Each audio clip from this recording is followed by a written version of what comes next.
UFC Vegas 108 best dog picks, boys.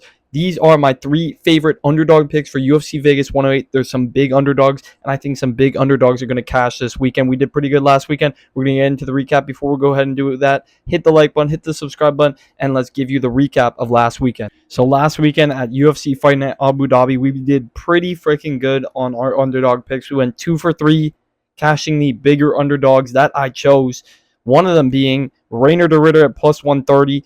Very close fight with Robert Whittaker. Just nearly squeezed that win out by a split decision, but I did think that he deserved the win. He did the more damage. He was constantly pressing Robert Whittaker and ended up just getting that victory by split decision. I think it was well-deserved, and I think it was a good win for us and for Rainer de Ritter. Plus 130. I hope you guys tailed that one. We cashed that one, plus 130. And then the other underdog that we cashed was Bogdan Guskov, plus 170, knocked out Nikita Krylov. I called this one. I predicted this one. Nikita Krylov, too quick of a turnaround after being chinned so brutally against Dominic Reyes. Bogdan Guskov landed a very clean overhand right, dropped Nikita Krylov, and then finished him with some ground and pound on the ground.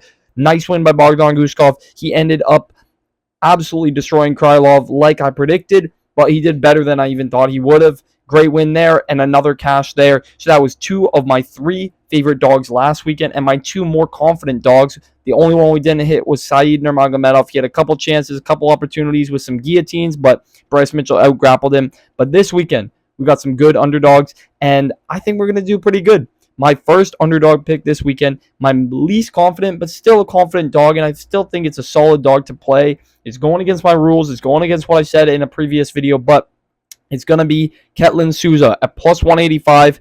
I know I said it. I said it before in a past video. I'm not going to pick any more WMMA underdogs on this show. I wasn't going to, but plus 185 for Ketlin Souza against Piera Rodriguez. I think it's too good of a line to pass up, honestly. In her last one, she had a close split decision to Angela Hill. Finally, Hill got a split decision that went her way. That fight could have gone either way. Very close fight. Ketlin Souza dominated one of the rounds really, really clearly. She's got great grappling, really nice striking. She's got power in her hands, and she's got nasty BJJ. I think Piera Rodriguez, besides being a good wrestler, doesn't have anything going for her. She doesn't have any finishing capabilities on the ground. When they're in scrambles and when they're in BJJ positions, I think Ketlin Souza can wrap up a choke. She can wrap up a submission. She finished Yasmin Uriegui, which is a very good win. A very, very good win. She was a huge underdog in that, and she's a big underdog here. I think she cashes us out this weekend. Plus 185 in the first fight of the card as well. Sometimes those do end up being those spots where you don't want to bet because the underdog cashes. I think that's one of those spots, but we will benefit from that. Plus 185, Ketlin Souza.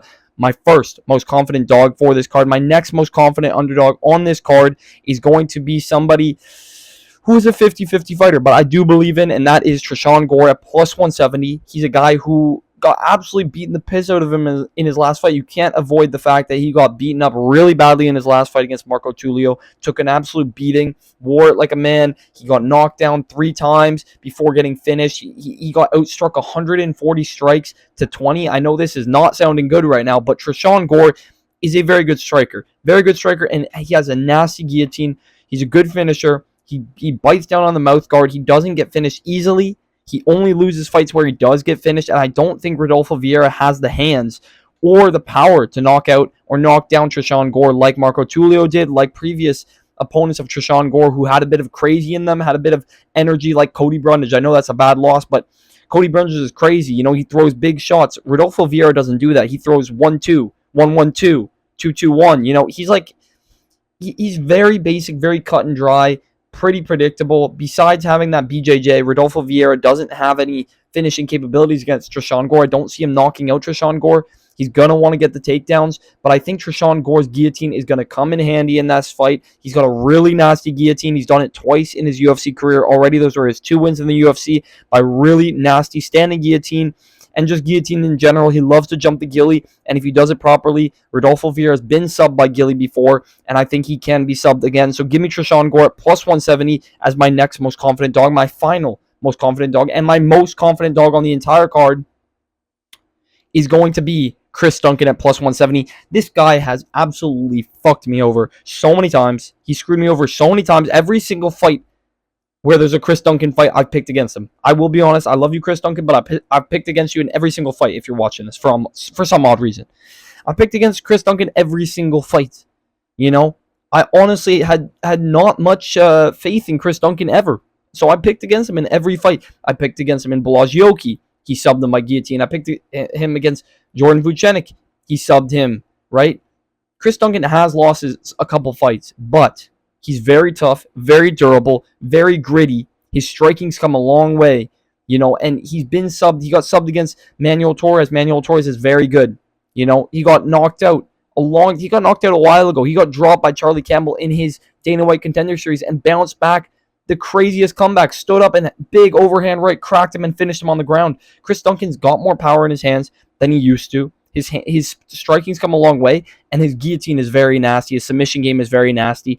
Two of my underdogs on this card, honestly, I'm predicting that they're going to pull off a guillotine or they're going to pull off a submission, and that's going to be Chris Duncan and Trishan Gore. I think they both find a finish. I think they could find a finish, and it's worth a sprinkle, guaranteed.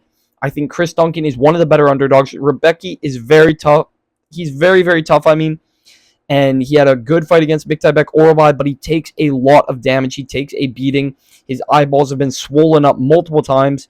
A couple fights ago, he got beaten the piss out of him, and I think Chris Duncan can do that. I think if he survives round 1, which I believe he will, round 2 and round 3 are Chris Duncan, and I could even see a late round 2 or late round 3 finish for Chris Duncan. Give me Chris Duncan at plus 170 for my favorite, most confident underdog on this card, my most confident dog on UFC Vegas 108. I hope you guys enjoyed the video. If you did, hit the like button, hit the subscribe button, drop it down in the comments who your favorite underdog this week is, and I'll catch you boys in the next one. See you.